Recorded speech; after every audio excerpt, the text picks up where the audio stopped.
esperamos sus comentarios. Bueno, hemos también hablado in extenso acerca de la presentación del gabinete Arana ayer en el Congreso de la República.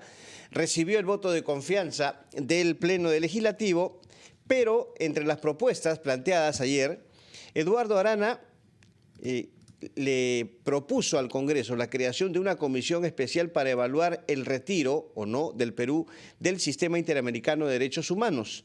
Por tal motivo vamos a conversar con la doctora Delia Muñoz. Ella ha sido ministra de Justicia, fue Procuradora Nacional, Supranacional de Derechos Humanos y nos atiende desde Washington, Estados Unidos. Le agradecemos mucho, por supuesto, por esta gentileza. Doctora Muñoz, ¿cómo está usted? Muy buenos días, bienvenida. Muchas gracias por la convocatoria. Muy buenos días. A su disposición para absolver las inquietudes. Gracias, doctora Muñoz. Bueno, a ver, ¿qué opina? ¿Está de acuerdo con esta propuesta del Premier para crear esta comisión integrada por miembros del Ejecutivo, Legislativo y otros con el fin de analizar la continuidad del Perú en el Sistema Interamericano de Derechos Humanos?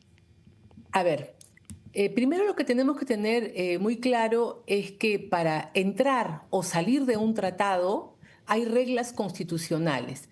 Cuando hablamos de tratados en derechos humanos, para que el tratado sea firmado por quien ejerce la presidencia o plantee la denuncia, tiene que haber una aprobación previa del Congreso. Es decir, que cuando estamos hablando de tratados con este tipo de contenido, no basta la voluntad presidencial. La voluntad presidencial será para firmar o será para tomar la decisión de retiro, de salida, pero tiene que haber un acto propio del Congreso. Ahora, ¿por qué esta comisión? Porque quienes están en el mundo de los derechos humanos y el ministro Arana con su equipo sabe muy bien lo que está ocurriendo en el mundo. Hoy en día se discute si una denuncia a la Convención Americana y a la Carta de la OEA son válidas solamente por haber sido adoptadas por el presidente de la República o por el Congreso de la República. Y se plantea que, como estamos hablando de derechos humanos, tiene que haber un espacio de consulta, de debate, donde participen los más diferentes representantes de la sociedad, como pueden ser la academia, las organizaciones y otras entidades que puedan tener una opinión sobre el tema del retiro. En consecuencia, el Premier Arana está planteando esta comisión para ir más o menos respetando la tendencia del debate que se viene dando en la actualidad en el sistema interamericano para establecer cómo es la forma en que un Estado tiene que tomar esta decisión de salida. Exacto. Doctora Muñoz, buenos días. Joana Castro la saluda.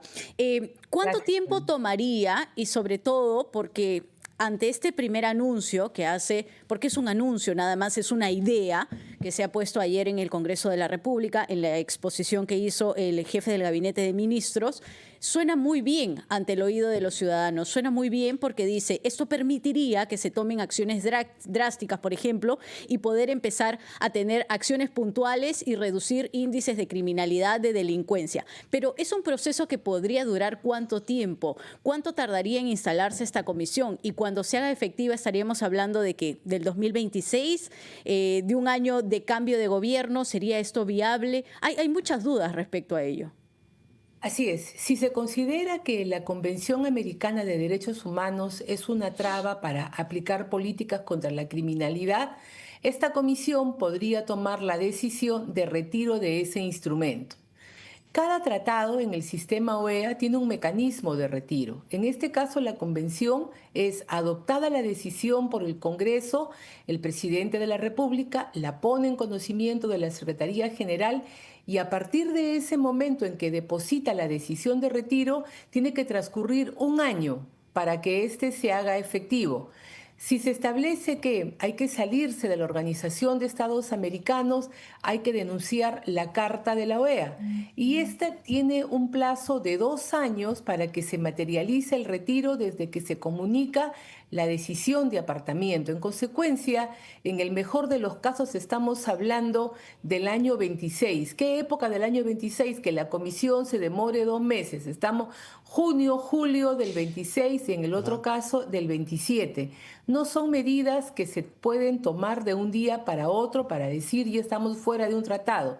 Ahora, la propia Carta de la Organización establece que cuando un Estado se retira, se aleja de ella, todas las obligaciones que se generaron mientras estuvo vigente el tratado continúan pendientes. Es decir, todos los casos que tenemos, todas las denuncias o todos los hechos que hubieran podido pasar hasta el momento en que se hace efectivo el retiro, continúan pudiendo ser observados, tramitados por la organización y las diferentes instancias que tiene.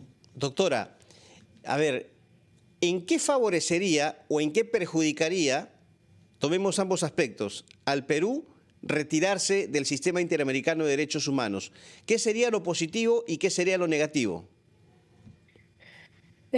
Lo positivo sería de que el Estado podría implementar de repente pues decisiones como la pena de muerte, políticas más fuertes de aplicación para los criminales, cuestiones que están hoy día prohibidas en otros tratados, ¿no? ¿Qué más? Evitaría de que la Corte o la Comisión Interamericana estén opinando sobre las más diferentes decisiones que ocurren en el sistema.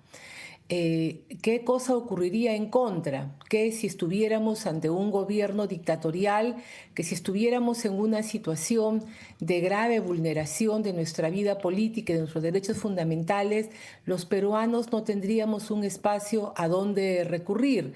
Por ejemplo, si el golpe del señor Castillo hubiera surtido efecto y quienes teníamos una oposición a su gobierno y no tuviéramos ese espacio, no tendríamos a dónde ir. Hay que hacer una evaluación de los pros y de los contras con mucha calma, con mucha tranquilidad. Yo he visto, desde mi punto de vista, que esta propuesta se ha dado un poco para cambiar el debate de la agenda. Estábamos hablando sobre el tema de Convemar y la ratificación de un tratado de alta mar de la presidencia, y lo que se ha hecho es plantear un tema que interesa mucho al sector político y a ciertos sectores. ¿Lo considera usted un distractivo? ¿No?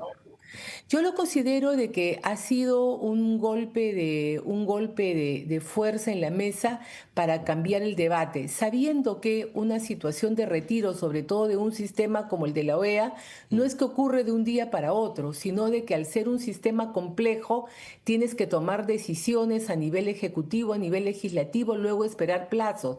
Y después tienes que tener muy presente que la OEA no es solamente un tratado, sino que tiene decenas de tratados y tú tendrías que ir haciendo el procedimiento de retiro como país de cada uno de estos cuerpos internacionales. Sí, doctora Muñoz, dos preguntas muy breves. En realidad, si efectivamente esto sucede y nos retiramos del sistema internacional de derechos humanos, se podría establecer la pena de muerte, que también se ha puesto sobre la mesa en varias ocasiones desde el Ejecutivo y desde el Congreso de la República.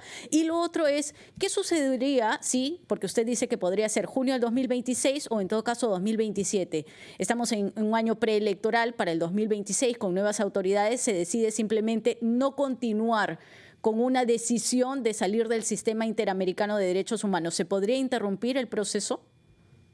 Claro, en cualquier momento el Estado puede dejar sin efecto la decisión de retiro. Eso se sigue el mismo procedimiento de adhesión, de ratificación y se vuelve al sistema. O sea, no está establecido que una vez de que un Estado se retira ya no puede retornar. No, siempre es posible. Incluso lo que se está debatiendo en este momento a nivel de la Corte Interamericana es que el gobierno de Venezuela toma una decisión de retiro. Luego viene el gobierno de Guaidó y toma la decisión de dejarlo sin efecto. Claro. Y ese es uno de los grandes temas que está discutiendo en este momento la Corte Interamericana. Doctora, en dos palabras, si ponemos en la balanza lo positivo y lo negativo, ¿qué le conviene al país a su criterio? ¿Quedarse en el sistema o salirse? Mire, esa es una decisión que corresponde como Estado. A mí particularmente me parece que el sistema nos ofrece mayores garantías en general a todos los ciudadanos, a pesar de todos los problemas que nos genera de manera constante las recomendaciones y observaciones que pueden venir de fuera. Pero esos son mecanismos con los que uno puede a vivir y afrontarlos, ¿no? El problema allí es muchas veces la falta de manejo del Estado, la falta de respuesta. Pero es una decisión muy, muy seria dejarnos sin un mecanismo directo de protección. Bueno. Muy bien. Delia Muñoz, muchas gracias por su tiempo, doctora. por atendernos aquí en la Rotativa del Aire, abogada, ex ministra de Justicia, ex procuradora supranacional de Derechos Humanos, por tocar este tema con nosotros y con el público de RPP. Son las 7 de la mañana con 17 minutos.